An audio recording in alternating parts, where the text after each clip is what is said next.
On May 19, 2009, a moment the whole country had been waiting for arrived. The war had ceased and peace had begun to envelop the country.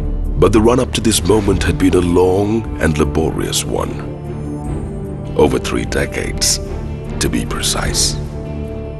And how did the combined forces of Sri Lanka succeed in vanquishing the once invincible LTTE, safeguarding the sovereignty and territorial integrity and the protection of its citizens is a paramount duty of the state. In the Sri Lankan context, those very concepts of sovereignty and territorial integrity were constantly threatened and undermined by the LTTE, a terrorist, non-state actor.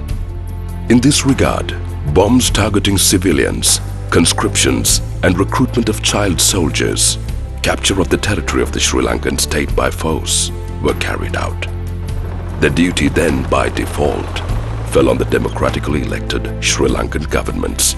The Sri Lankan government had to initiate a humanitarian operation as a means to a peaceful end.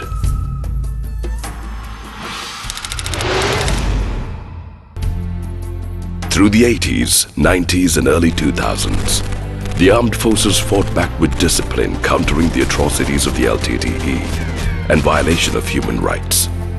But countless lives were lost and the war dragged on. However, attempts by successive governments to solve this issue through negotiations failed. The LTTE challenged and attempted to undermine the sovereignty and territorial integrity of the Sri Lankan state. In the midst of this quagmire, hope raised its voice when on the 19th of November 2005, President Mahinda Rajapaksa came to power with a majority vote base. He took home the reins, keen on reconciliation and rebuilding, ethnic unity and religious harmony. His call for peace was ignored, and the LTTE continued their rampage on civilian targets, including the Muslim population, with a renewed fervor.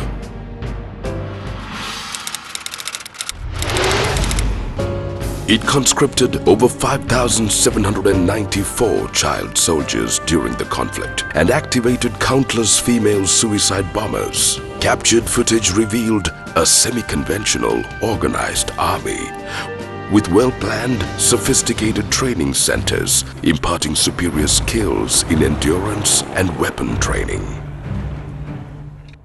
It was with such a radical organization that the Sri Lankan army was waging a long, drawn battle. On 15th June 2006, the LTTE attacked a bus, killing at least 64 civilians at Kabithugolava. Action had to be taken to avoid a man-made catastrophe, but this time, the strategy was different. The military strategy began with adopting new tactics, superior weaponry and common sense. The task was chiefly in the hands of the Sri Lankan army, assisted by the Air Force, Navy, Civil Defence Force and the police.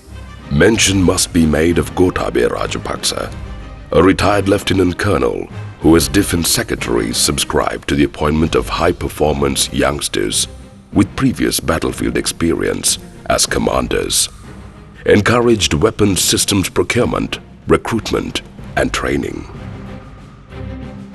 Most importantly, preparations were made for a prolonged engagement with consistent maintenance of momentum. 5 more divisions were created. Recruitment shot up from 3,000 per year to 34,000 in a single year. The strength of the army rose to over 175,000 and 90 new battalions were created. The military leadership adopted an infantry training doctrine that emphasized sectional-level small unit infantry operations, and the Special Infantry Operations Team SIOT model of 8 to 6 men was enforced. Multiple thrust fronts were maintained and increased from 3 to 8 at times. Commando and Special Forces units were extensively used behind LTTE lines. And these operations led to the interception and elimination of numerous LTTE field commanders, groups, and fortifications.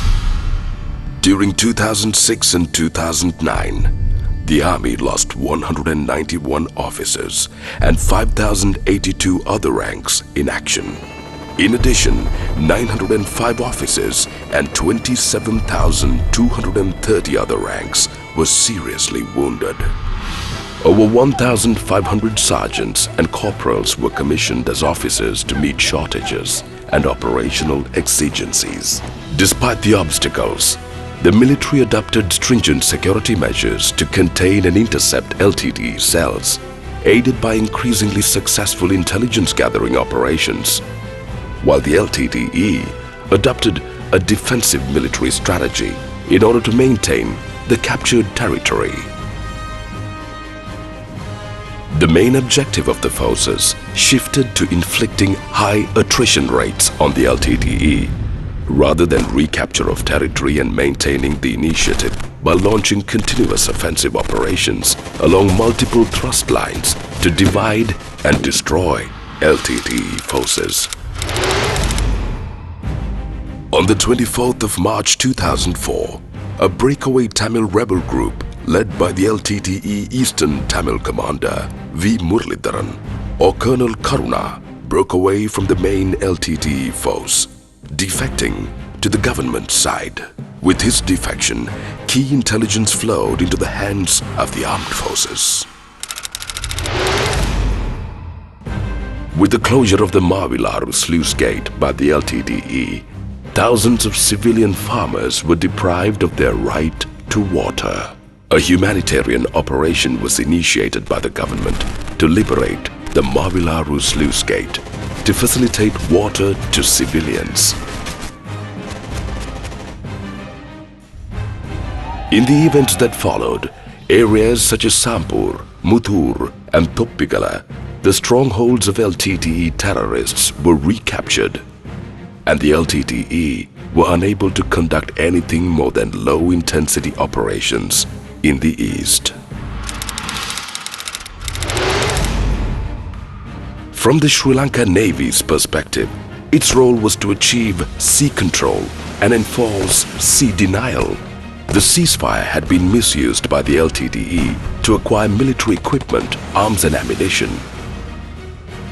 The Sri Lankan Navy countered this threat with a small boat concept. These naval boats had superior speed, high maneuverability and lethal firepower, similar to the weapon outfit of the Dora fast attack craft. These boat squadrons effectively countered the LTTE's suicide craft threat. Over 150 such boats were indigenously built. Sri Lankan Navy had to eliminate floating warehouses of the LTTE to dominate the blue waters and to assist ground battle. These floating warehouses were located and destroyed.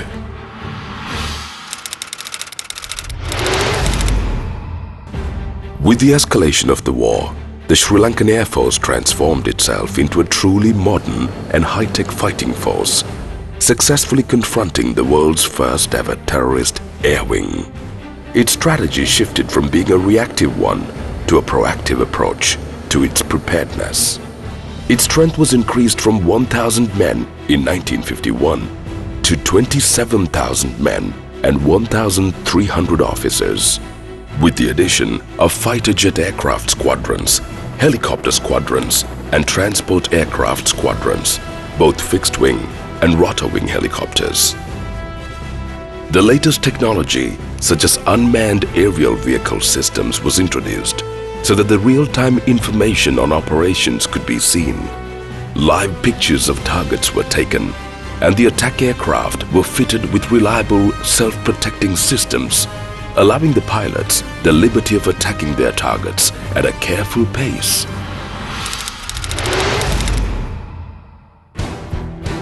As the war between the legitimate Sri Lanka armed forces and the LTTE terrorists escalated, the latter resorted to inhumane violence, targeting civilians and their property.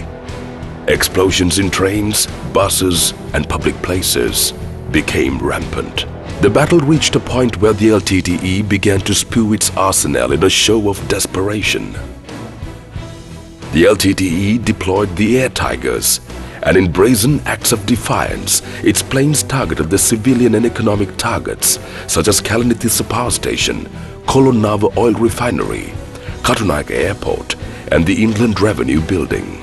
Suicide bombers went on a rampage, even in the guise of pregnant women, in a deadly low-intensity campaign throughout Sri Lanka, targeting internationally protected persons such as diplomats, key politicians, government officials, civilians, and military commanders.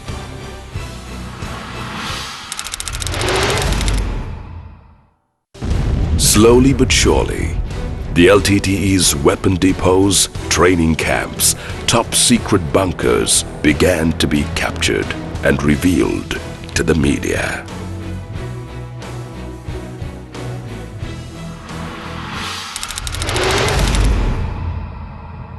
But the struggle was not just between two armies, but rather people caught in the mire of a war reaching its desperate moments.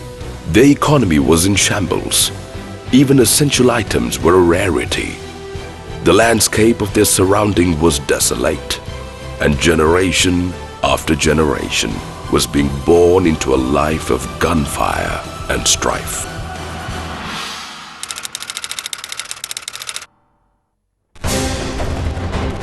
While the advance of the Sri Lankan army was